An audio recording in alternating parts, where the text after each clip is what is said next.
하나님께서 주시는 말씀은 신명기 6장 6절에서 9절까지 말씀입니다. 저 한 절 여러분이 한 절 교독으로 받겠습니다.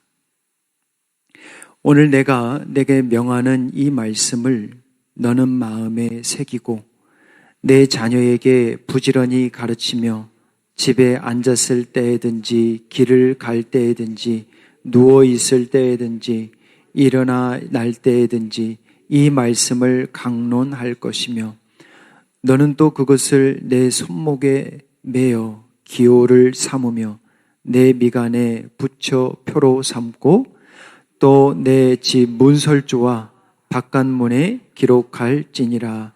아멘. 우리 남궁태성 목사님 2년 만에 오셨는데 저희들 여러분 격려의 박수로 환영해 주시면 감사하겠습니다.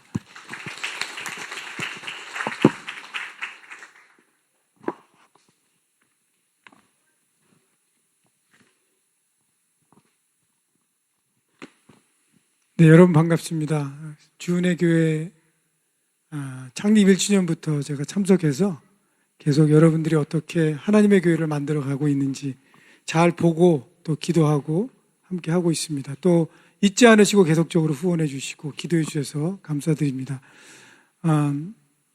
그 교도 선교를 어저께 다녀오시고 그 간증을 해 주셔서 저희가 그 말씀으로 이렇게 취약 계층에 있는 분들, 고아 아이들, 그리고 재소자들, 교도소, 그리고 빈곤층에 있는 아이들한테 다른 것들을 보내지 않고 말씀만을 보내고 있습니다. 그래서 저희도 지금은 저희가 이제 중단했는데 한 3년간 LA에 있는 교도소, 그 다음에 콜로라도에 있는 교도소에 이 말씀의 교제를 계속 보냈었어요.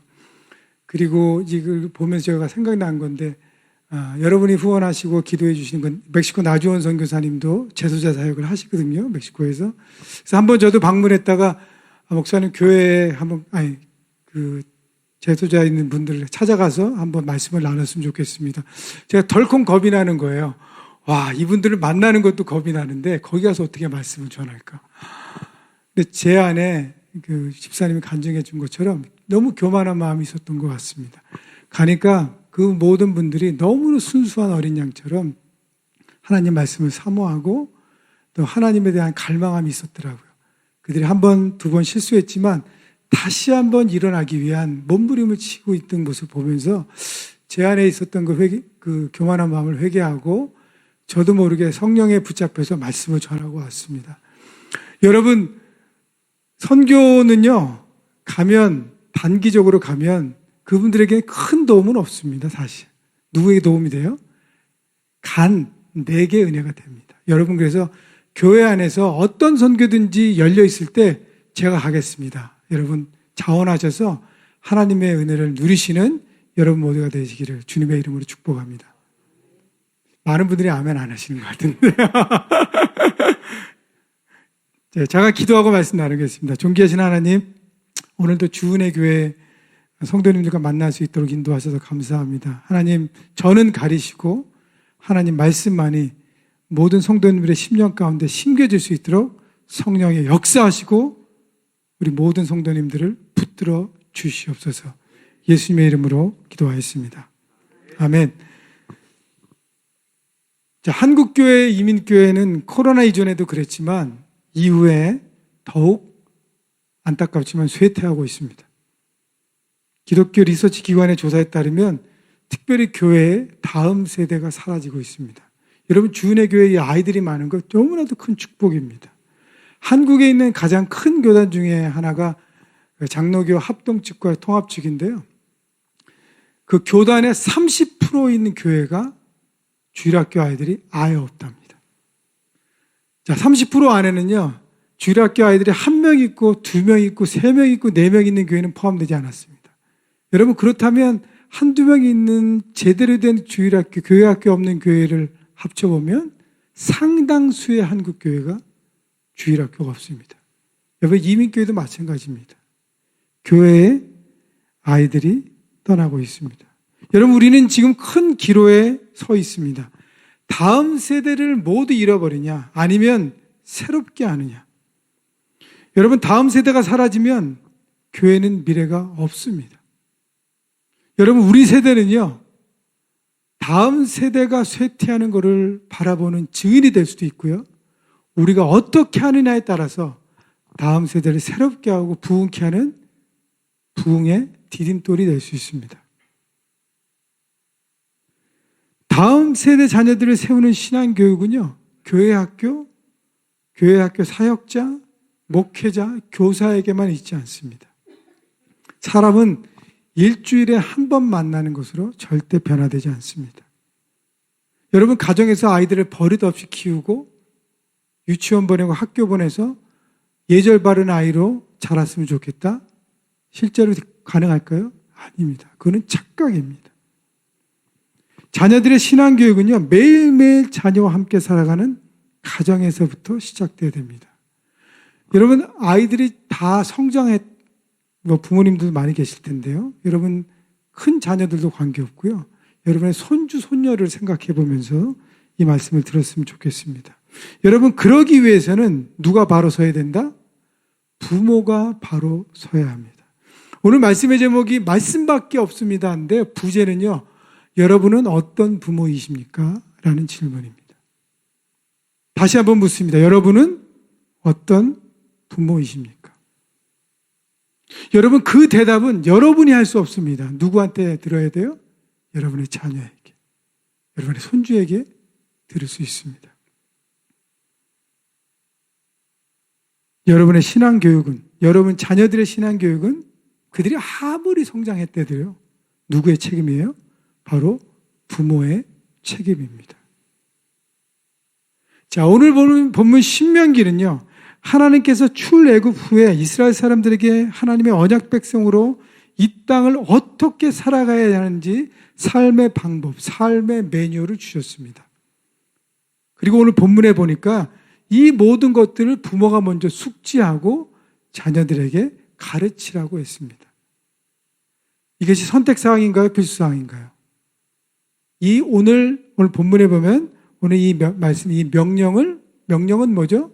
선택이 아니라 필수사항이라는 것입니다. 여러분, 우리 개신교, 기독교는 특별히 이 부분에 소홀했어요. 주일학교 선생님에게, 교회 선생님에게, 교육부 목회자에게 이 모든 것을 맡기고 나는 아이들을 교회에 끌고 오는 것만으로 책임을 지고 나는 다 했다고 생각했습니다. 그래서 우리 기독교는 다음 세대를 많이 잃어버리고 있었습니다. 그런데 유태인들을 보면 4,000년 동안 다음 세대를 잃어버리지 않았어요.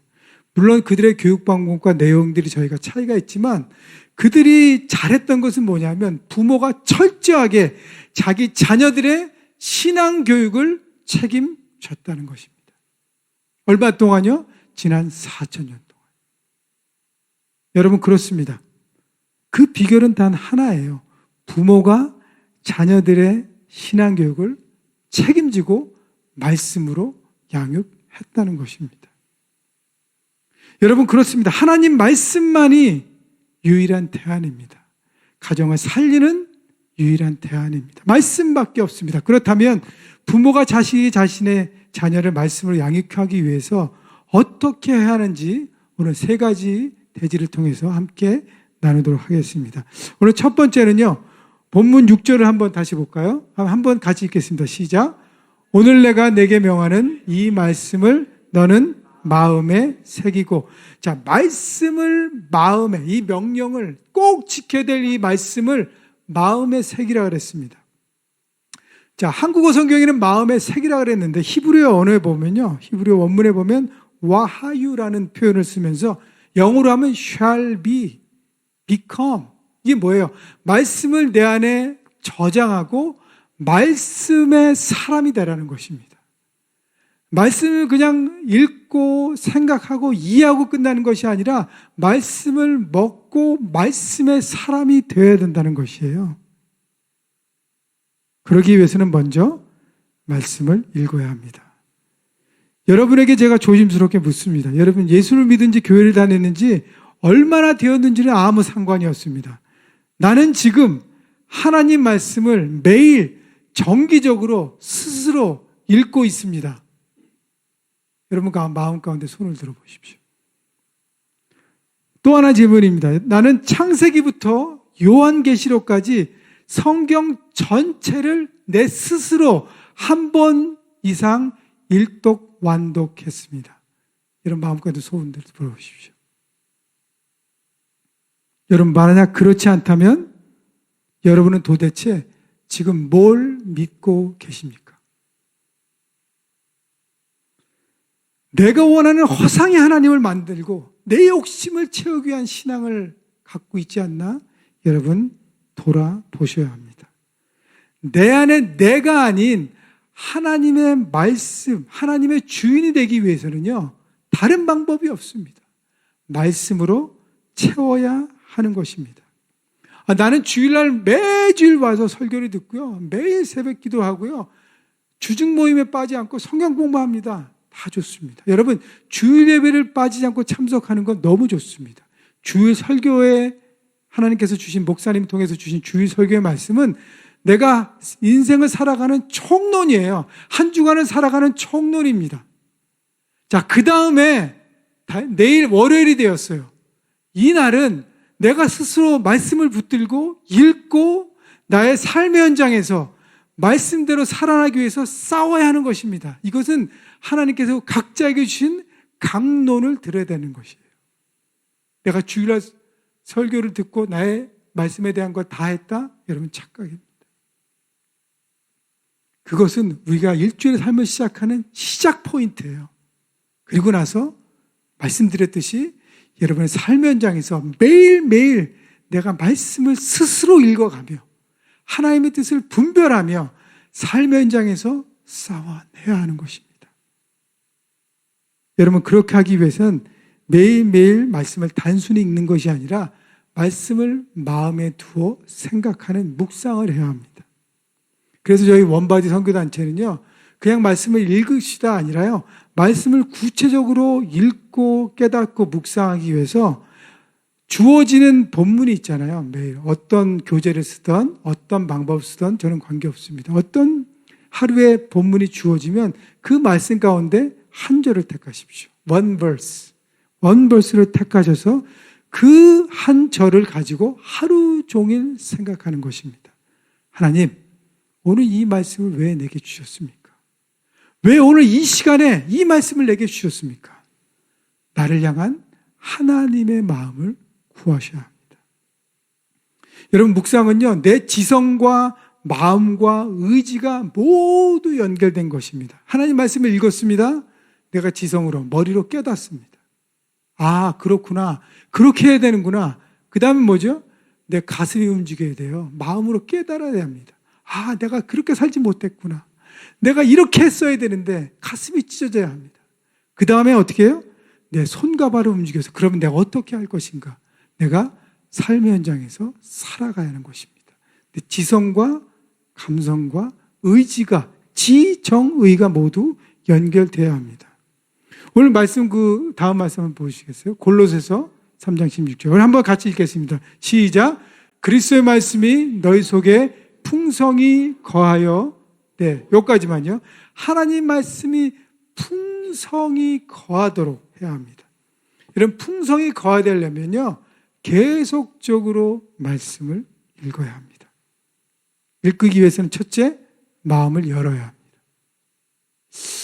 말씀이 내가 원하는 것과 만나만 하면 보자, 이런 마음 태도로는 절대 마음이 내 심령 가운데 들어오지 않습니다. 마음을 열어야 돼요. 그리고 성경에 내 초점을 맞춰야 합니다. 그리고 생각과 마음을 하나님 말씀으로 채워야 합니다. 여러분 그 하나님의 말씀을 통해서 오늘 하루의 내 삶과 이번 주의 내 삶과 모든 이번 달에 할 일, 이번 해 할 일들과 선택들을 결정하게 됩니다. 그래서 하나님 뜻 안에 살아가는 삶을 살게 되는 것입니다. 여러분 이 모든 것을 위해서 어떻게 해요? 부모가 먼저 말씀의 사람이 되어야 합니다. 내가 말씀의 사람이 되지 않고 우리 자녀가 말씀대로 살아가는 하나님 나라의 하나님 백성으로 살아간다? 절대 그런 일은 없습니다. 여러분 내가 말씀의 사람이 돼야 우리 자녀에게 소망이 있는 것입니다. 그래서 말씀을 먹어야 합니다. 어떻게 해요? 매일매일 밥을 먹듯이 꾸준히 먹어야 합니다. 어떤 분은 전 성경 1독했습니다. 저는 성경 10독했습니다. 자랑할 게 아니에요. 여러분, 나 매일매일 밥 먹습니다. 내일도 밥 먹습니다. 밥 먹는 거 여러분 자랑하십니까? 아니에요. 내가 밥을 먹는 것은 내 육의 삶을 위해서 먹듯이 내 영의 삶을 위해서 성경을 매일매일 먹는 것은 자랑할 일이 아니라 반드시 해야 될 필수적인 요소인 것입니다. 여러분, 그래서 이 꾸준히 매일 밥을 먹듯이 하나님 말씀을 먹음으로 내 안에 하나님 말씀이 축적될 때 그 말씀이 나와 내 가정을 세우는 기준점이 될 것입니다. 여러분 모두가 부모이실 텐데 여러분 부모로서 먼저 말씀이 사람이 되어서 여러분의 자녀들 하나님 앞에 새롭게 할 수 있는 여러분 모두가 되시기를 주님의 이름으로 축복합니다. 자, 첫째는 말씀을 마음에 새겨서 말씀의 사람이 되어야 합니다. 둘째는 7절 한번 보겠습니다. 신명기 6장 7절 같이 읽겠습니다. 시작. 내 자녀에게 부지런히 가르치며 집에 앉았을 때에든지 길을 갈 때에든지 누워 있을 때에든지 일어날 때에든지 이 말씀을 강론할 것이며. 자, 여기 보면 자녀에게 부지런히 가르치며 이 말씀을 강론할 것이면은 히브리어 원문에 보면 한 단어로 되어 있습니다. 한 단어예요. 가르치다, 강론하다, 내 자녀에게 부지런히 하다, 다 한 단어로 되어 있습니다. 히브리어로 워신난탐이라는 단어인데요. 영어로 그거를 직역하면 to sharpen, 날카롭게 하라는 거예요. 말씀을 통해서 내 자녀들의 생각을 날카롭게, 선명하게, 분명하게 하라는 것입니다. 또 하나 영어로 직역하면 whet이라는 단어입니다. 이 단어는요, 즐거움을 돋구고 자극하라는 거예요. 매일매일 아이들이 말씀을 읽을 수 있도록 아이들을 자극하고 그래서 그 아이들의 생각과 마음과 모든 것들이 말씀으로 선명하게 될 수 있도록 아이들을 계속 도전을 주라는 것입니다. 아이들을 가르치려 할 때 성경 A는 이거고 B는 이거고 티칭하는 것에 머무르지 않으라는 거예요. 그래서 아이들이 말씀 가운데 분명히 서도록 명확한 하나님의 기준을 그들의 삶 가운데 설 수 있도록 말씀을 계속 도전하라는 것입니다. 말씀으로 자신을 날카롭게, 생각들을 날카롭게. 여러분 얼마 전에 넷플릭스에서 한 나는 신이다라는 여러분 프로그램 들어보신 적 있죠? JMS 정명석 다른 이단들 거기에 대한 것들이 화제가 돼서 전 세계적으로 이슈가 됐습니다. 여러분 그거를 보면서요, 그런 얘기를 들으면서 어떻게 그 지성 있는 대학생들이, 명문대생들이, 어떻게 전문 직업을 가진 사람들이 저 이단에 빠졌을까? 저 말도 안 되는 얘기에 쭉 생각해 보면요, 그들 안에 하나님 말씀이라는 그 기준이 선명하게 분명하게 없기 때문에, 여러분 선명하게 하나님 말씀의 기준이 되면 우리 모두가요 영적인 자립인이 될 수 있습니다. 여러분 이단들은요 보통 뭘 하냐면 사람들을 설득하고 뭐든지 다 의지하게 합니다. 자기의 삶의 결정, 결혼을 누구랑 할까요? 뭘 할까요? 모두 리더의 허락을 받고 합니다. 다 의존적인 인간을 만든다. 물론 하나님께는 의존적이 되어야 되지만 사람한테는 의존적이 되지 않고 영적으로 자립해야 합니다. 자녀들이요 영적인 자립을 갖지 않고 진리의 말씀 가운데 말씀의 기준이 분명치 않으면요 그 다른 모든 것들의 이야기를 들었을 때 거기를 빠질 수밖에 없습니다. 여러분 창세기 보면 아담과 하와가 선악과를 따먹고 최초의 범죄를 지었습니다. 뱀이 찾아와서 뭐라 그랬어요? 너 정녕 이거 먹으면 죽지 않을 거야? 하나님 말씀을 트위스트 했습니다. 이거 밟으면 오히려 하나님처럼 될 거야. 근데 아담과 하와가 뭘 못했어요? 말씀이라는 그 기준이 선명하지 않았어요. 그래서 흔들렸습니다. 생각하지 않았습니다. 하나님 말씀의 기준과 뱀이 한 얘기를 비교하지 않았습니다. 그냥 그 얘기를 덥석 먹고 그렇게 될 수도 있겠지 하고 선악과를 따먹었습니다. 죄악을 범하게 됐습니다. 여러분, 말씀이라는 기준이요, 우리 삶에 그만큼 중요한 것입니다. 여러분, 지금 아이들이 다녀야 될 학교들, 여러분, 공교육들이요, 정말 처참할 지경이에요. 특히 대학교는 더합니다. 학교 안에, 여러분, 제가 한번 예전에 왔을 때 말씀을 드린 적이 있는데요.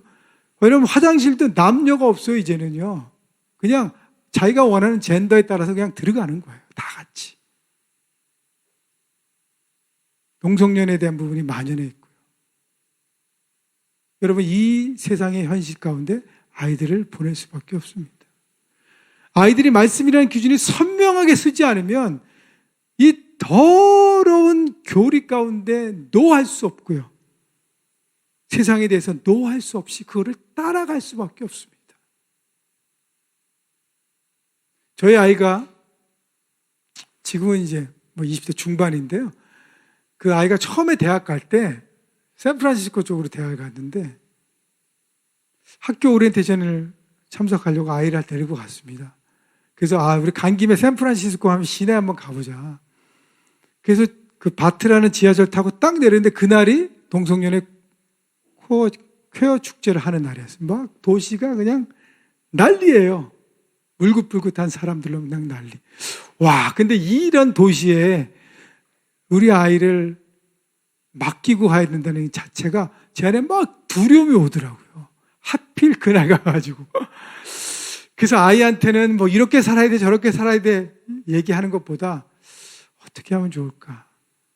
근데 하나님께서 사도행전 말씀을 통해서 주와 및 그 은혜의 말씀께 부탁하라는 사도 바울이 에베소 장로교들에게, 장로님들에게 했던 그 말씀이 생각나면서 말씀께 이 자녀를 부탁해야겠다. 그리고 나서 한 게 뭐냐면 제가 돌아와서 매일매일 제가 읽은 원벌스를 문자로 계속 보냈어요. 아이가 좋던 시라도 원벌스를 보내고 왜 원벌스를 아빠가 택하게 했는지 계속 보냅니다. 근데 그거는요, 지금 아이가 뉴욕에서 대학원 다니는데 지금도 계속 보내고 있습니다. 오늘 아침에도 보내고 왔습니다. 그리고 기도해달라 그랬어요.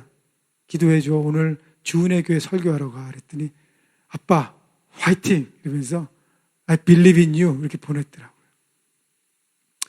여러분, 말씀의 기준을 서서 살아가는 삶, 이것이 바로 아이들에게 필요한 삶인 것입니다.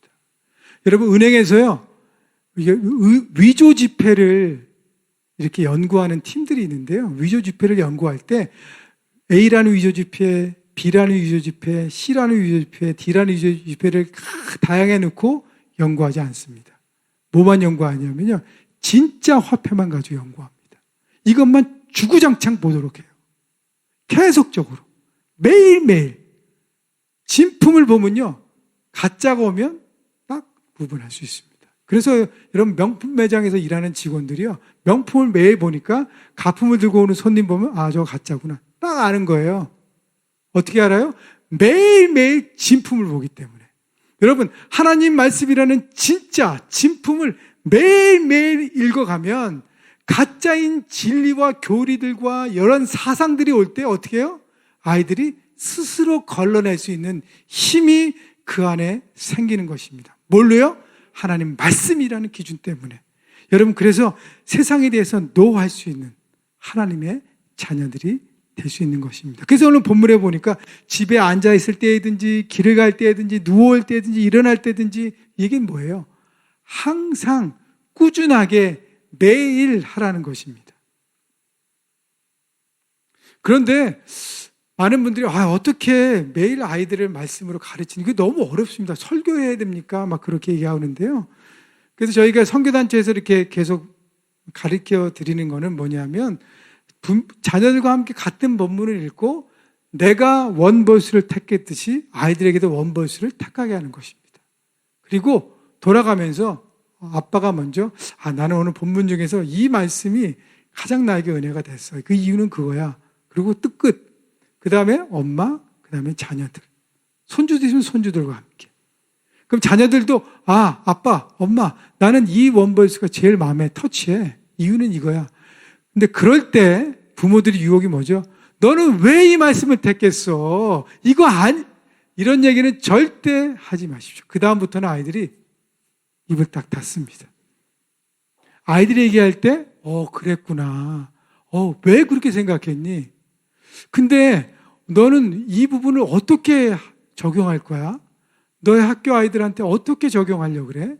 너는 어떻게 계속적으로 질문하고 아이들에게 얘기하도록 유도하세요. 아이들이 왜 부모하고 얘기하는 거 싫어하는지 아세요? 부모만 모릅니다. 왜냐하면 부모들이 혼자 얘기하고 있으니까. 아이들이 쭉 듣다가 다 끝났어? 그럼 가잖아요. 그러면 아이들이 청소년 되고 대학생이 되고 어른이 되고 결혼하면 절대 더 얘기를 안 합니다. 가장 안타까운 건 뭐냐면요. 요즘은 코로나 때문에 많이 못 봤는데 그 전에 보면 젊은 부모들이, 저도 젊지만 더 젊은 부부들이 어린아이들 와서 뭐 하냐면 아이들한테 폰 주고 전화기 주고 게임기 주고 그거 하게 합니다. 그리고 부모는 열심히 그래 우리들 좀 편하게 놔줘. 그리고 편하게 밥을 먹습니다. 여러분 그렇게 하면요. 아이들과 부모의 대화는 단절됩니다. 이게 단절의 시작이에요. 어렵지만 힘들지만 아이들과 함께 대화를 해야 됩니다. 아이들과 대화할 수 있는 또 좋은 장소가 뭐냐면 식탁입니다. 여러분 최소한 일주일에 한 번씩은 아이들과 함께 자녀들과 함께 식사할 수 있도록 노력을 하십시오. 그리고 식사의 자리에서 부모가 생각하는 부모의 신앙관, 부모의 가치관, 부모의 인격들을 자연스럽게 아이들에게 스며들 수 있도록 이야기를 하십시오. 나 오늘 직장에서, 나 오늘 그 비즈니스 현장에서 이런 일들이 있었는데, 이게 하나님 말씀 기준일 때 참 어려웠어. 이걸 어떻게 해야 될지. 그래서 막 고민하고 했었어서 아이들한테 얘기하세요. 아이들이 모르는 것 같지만 그거를 듣고 우리 엄마가 아빠가 말씀이라는 기준을 붙들고 세상 가운데 저렇게 씨름하고 있구나. 저렇게 달려가고 있구나. 자연스럽게 배워갈 것입니다. 여러분 시편 128편 3절 한번 보여주시겠어요? 꼭 지나고요. 네. 내 식탁에 둘러앉은 자식들은 어린 감람나무 같으리로다. 같이 한번 읽을까요? 시작. 내 식탁에 둘러앉은 자식들은 어린 감람나무 같으리로다. 이런 성경에서 나는 감람나무는 풍성함의 상징입니다. 아이들과 함께 식탁의 대화를 통해서 하나님 말씀과 부모의 생각과 부모의 삶을 나누기 시작하면요. 아이들의 삶은 풍성해질 수밖에 없다는 하나님의 확신의 말씀인 것입니다. 여러분, 아이들과 대화할 때 제발 꼰대가 되지 마십시오. 꼰대가 뭐죠? 한국에서 많이 얘기하잖아요. 그죠? 네, 자기 말만 하는 사람. 라떼는 이러면서 막 얘기하는 사람 있잖아요. 저도 이제 50대 중반, 후반 넘어가니까 저도 모르게 자꾸 얘기하게 되더라고요. 그래서 입은 닫고 지갑은 열라는 말이 있잖아요. 그래서 아이들과 함께 말은 줄이고요. 아이들을 들을 수 있도록 여러분 하시기 바랍니다. 여러분, 그래서 말씀은 하나님의 씨앗이에요. 하나님의 씨앗을 내가 매일매일 심으면 그 아이들의 삶에 뭘 기대할 수 있어요? 열매를 기대할 수 있습니다. 나는 아이들한테 말씀을 심은 게 없어요. 그러면 그 기대할 수가 없는 거예요. 아무런 열매도요. 18세기 초반 종교개혁 운동으로 핍박당했던 신앙 공동체 한 공동체가 독일과 체코와 주변 국경, 특히 독일 국경 한 마을에 정착하게 됐습니다. 그래서 그곳의 이름을 헤른후트라고 그들이 불렀습니다. 헤른후트는 주님의 보호를 받는 곳이라는 뜻입니다. 당시 로마 카톨릭 중세교회의 다름을 용납하지 못하고 소수교회를 억압했던 이 사람들이 방랑하면서 유랑하면서 결국 독일의 한 마을 정착하고 여기를 헤른후트라고 정했어요. 주님의 보호가 필요했던 것입니다.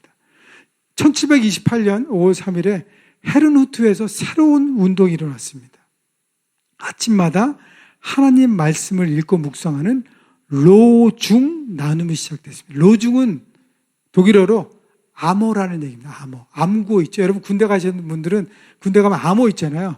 하나님, 여호와는 나의 목자시니, 그러면 저쪽에서 내가 부족함이 없으리로다. 네, 성경적인 암호로 얘기하면요.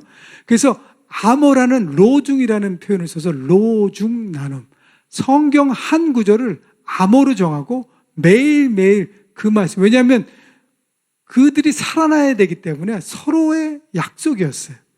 그래서 이 로중 묵상을 시작해서 하나님 말씀을 통해서 그들의 삶에 하나님 말씀이 우선순위가 되는 것을 부모로부터 자식까지 모두 매일 동일한 한 절을 가지고 암송하고 서로 나누는 것을 시작했습니다. 이들의 공동체 지도자였던 진젠도르부터 시작했던 이 로중 묵상은요, 지금 300년이 지난 지금까지도 이어지고 전 세계 많은 사람들이 이 묵상을 따르고 있습니다.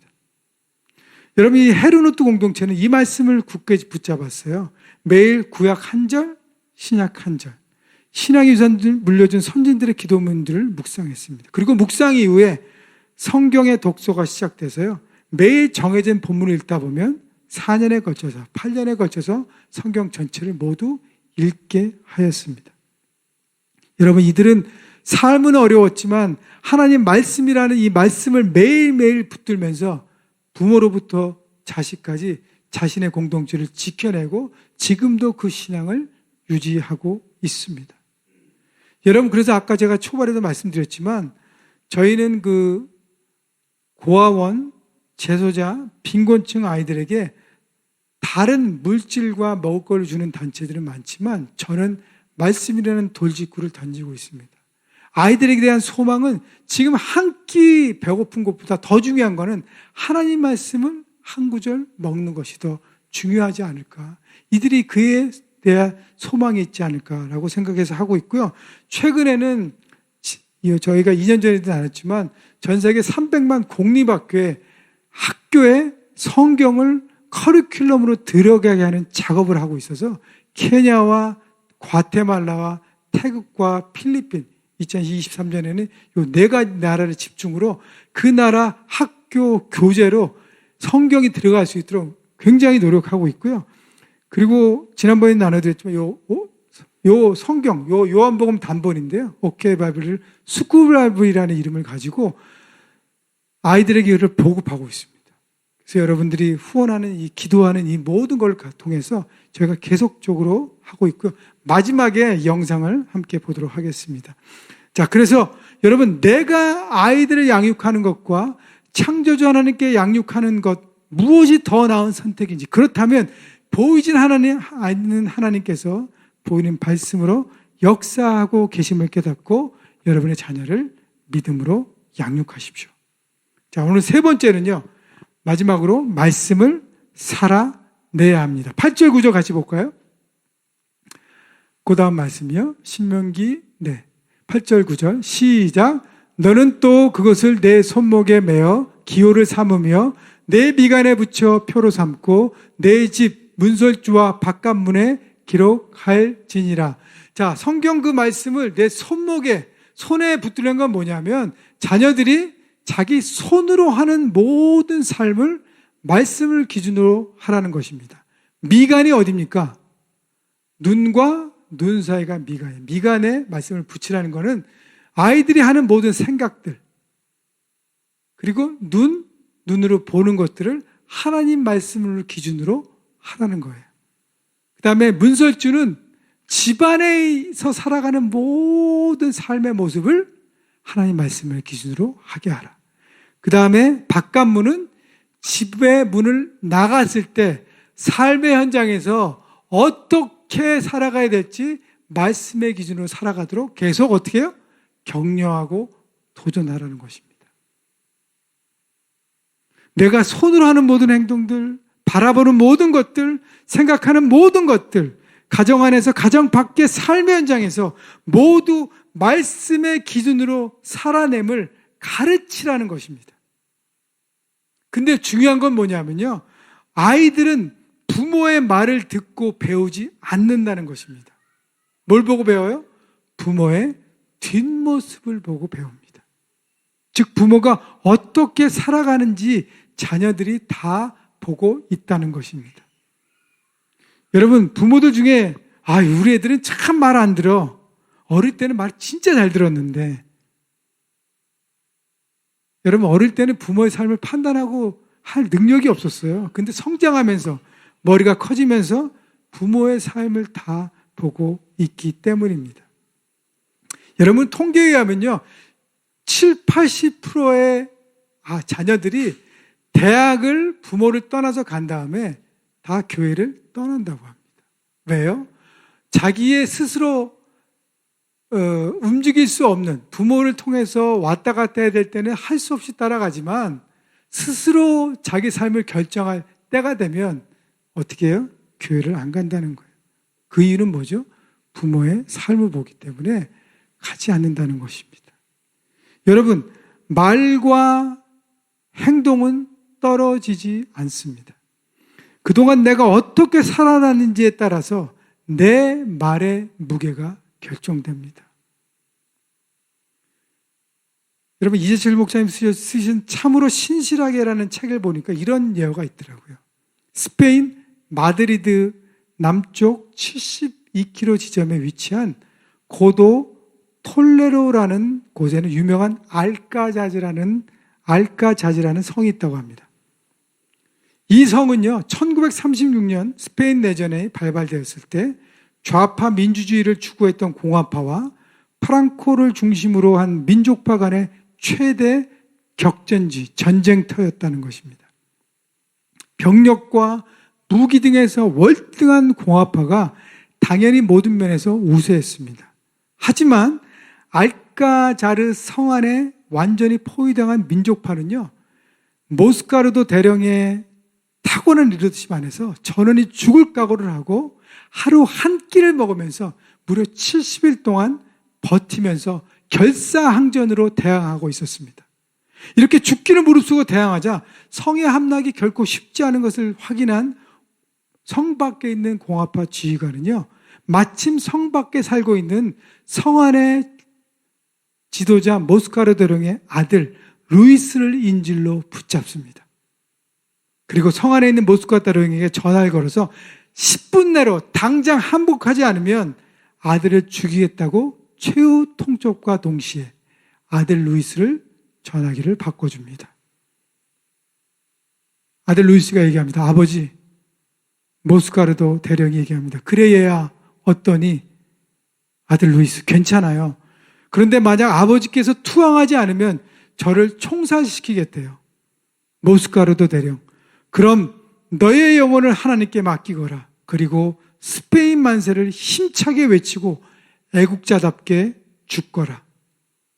루이스, 아버지, 저의 마지막 힘찬 키스를 아버지께 드립니다. 모스카르도 대령, 루이스야, 나도 이별의 키스를 너에게 보낸다. 이것이 이 세상에서 이들 부자가 나눈 마지막 대화였습니다. 아들 루이스는 아버지의 말을 쫓아 하나님께 기도를 드린 다음에 주님, 내 영혼을 부탁드립니다 라고 고백하고 스페인 만세를 당당하게 외치고 장렬한 최후를 맞았습니다. 그리고 이 의연한 루이스의 죽음을 계기로 전세는 역전되어서 성 안에 갇혀있던 민족파가 대승을 거두게 되었습니다.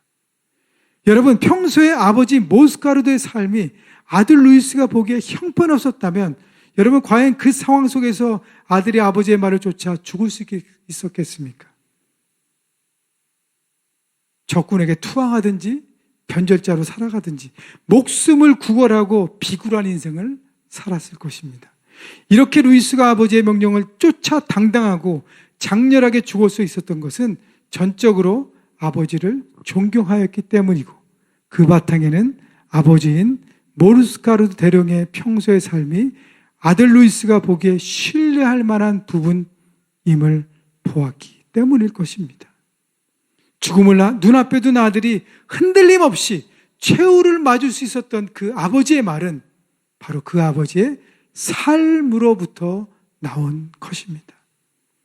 여러분은 어떻습니까? 만약 여러분의 자녀에게 모스카르도 대령처럼 하나님께 기도드리고 조골교회 만세를 외치며 죽음의 길을 택하려고 하면 그 아들이 따르겠습니까? 저도 이 얘기를 제 적용할 때 자신이 없습니다. 여러분, 이 대답은요, 여러분의 자녀들에게 있지 않습니다. 누구에게 있어요? 바로 그 자녀들 앞에 부모로 살아가는 저와 여러분의 삶에 달려 있습니다. 여러분이 진리를 쫓으며 그 말씀대로 최선을 살았다면 여러분의 자녀들은 여러분의 말을 따를 것이지만, 여러분이 진리와 무관하게 하나님 보시기에 백해무익한 삶을 살았다면 다른 길을 선택할 것입니다. 여러분, 한 인간의 무게는요, 말의 무게로 가른됩니다. 말의 무게는 당사자의 삶의 경중과 절대 무관하지 않습니다.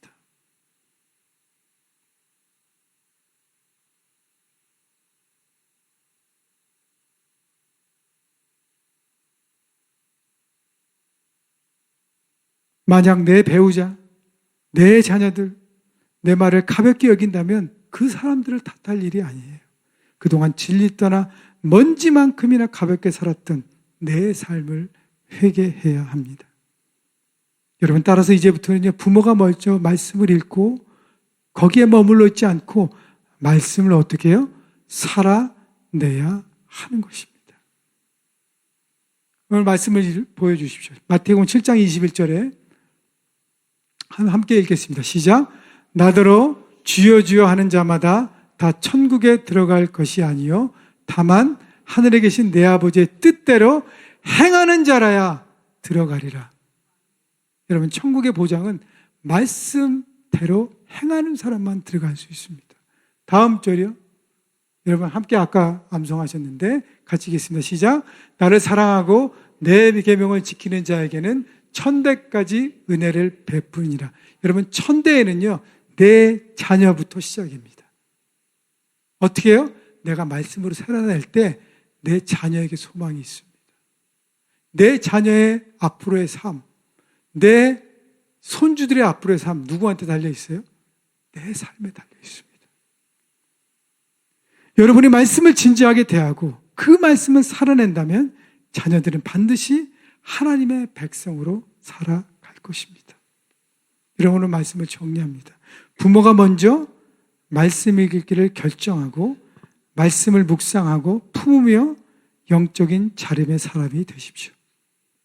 둘째는 지속적으로 자녀들과 말씀 나누는 시간을 가지세요. 말씀 식탁 나눔을 통해서 자녀들을 권면하고 도전하고 그들이 말씀의 기준을 확고하게 붙잡도록 여러분 도전하십시오. 마지막으로 말씀을 살아내십시오. 자녀에 대해 신앙교육 여러분에게 달려 있습니다. 같이 기도하겠습니다.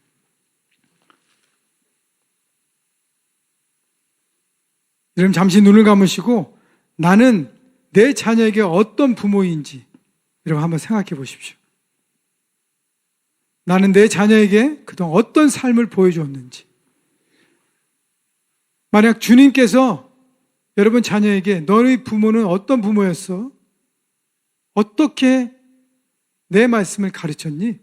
물어볼 때 여러분 어떻게 대답하실 것인지 생각해 보시고 여러분의 마음에 결단하셨으면 좋겠습니다.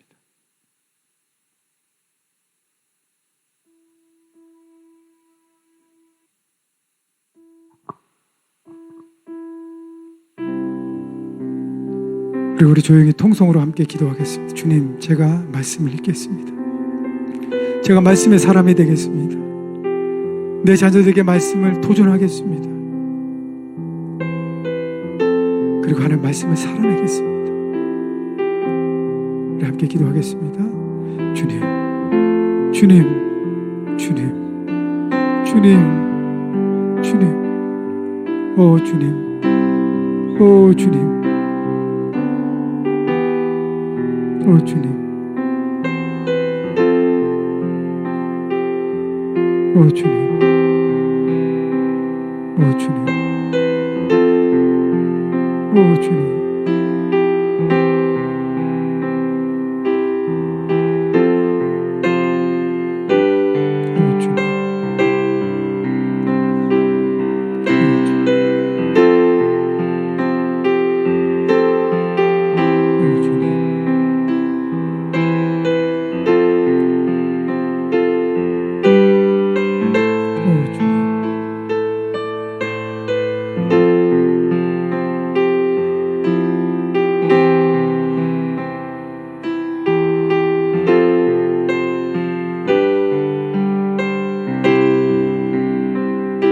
주님, 여러분의 두 손을 여러분 가슴에 올려놓고 제가 기도하겠습니다. 주님, 저는 어떤 부모인지 이 시간 주님 말씀을 통해서 다시 한번 생각하게 하셔서 감사합니다. 그동안 하나님, 유치원 선생님도 어떤 교사들도 하나님 다 자격증을 받고 아이들을 가르치고 있는데, 하나님, 우리는 아무 자격증 없이 덜컥 부모가 돼서 자녀들을 함부로 키워왔고 함부로 말하였고 내 생각을 자녀들의 머릿속과 가치관에 우겨넣느라 하나님 억지를 부렸는지 않았는지 돌아보게 하여 주옵소서. 하나님, 이 시간 내가 먼저 하나님 말씀 앞에 내 삶을 드리고 말씀의 사람이 되겠습니다. 매일매일 말씀을 읽어가며 하나님 내 가슴을 부어잡고 하나님 올바로 살아지 못했던 내 자신을 회개하고 말씀 앞에 서며 삶의 현장에서 말씀을 살아내겠습니다. 하나님, 그리고 하나님 부지런하게 우리 자녀를 붙잡고 기도하고 아이들에게, 자녀들에게 하나님 말씀을 도전하고 가르치겠습니다. 하나님, 그 말씀의 기준이 우리 자녀들에게 흘러가게 주님이 역사해 주시옵고, 하나님, 그것이 억지로가 아니라 내가 말씀을 살아냄을 통해서 하나님 자연스럽게 성령의 역사가 내 삶을 통해서, 부모의 삶을 통해서 우리 자녀들에게 흘러내려갈 수 있도록 하나님 은혜를 주시고 역사하시고 다스려 주시옵소서. 하나님, 우리 자녀들을 주 앞에 올려드립니다. 우리의 손주들을 주 앞에 올려드립니다. 하나님, 그들의 삶 가운데 주님 역사하시고 이 세상을 이겨낼 수 있는 말씀의 기준이 서갈 수 있도록 하나님 역사하시고 붙들어 주시고 주님 인도하여 주시옵소서. 하나님, 우리 주 은혜교회 성도님 한 분 한 분, 또 한 가정 한 가정 주님 앞에 올려드리니 붙잡아 주시고 하나님 이 가정을 말씀으로 새롭게 하시오며 하나님 이 가정을 통해서 모여진 이 교회를 통해서 하나님의 귀한 일들을 이루어가게 하여 주시옵소서. 예수님의 이름으로 기도하였습니다. 아멘.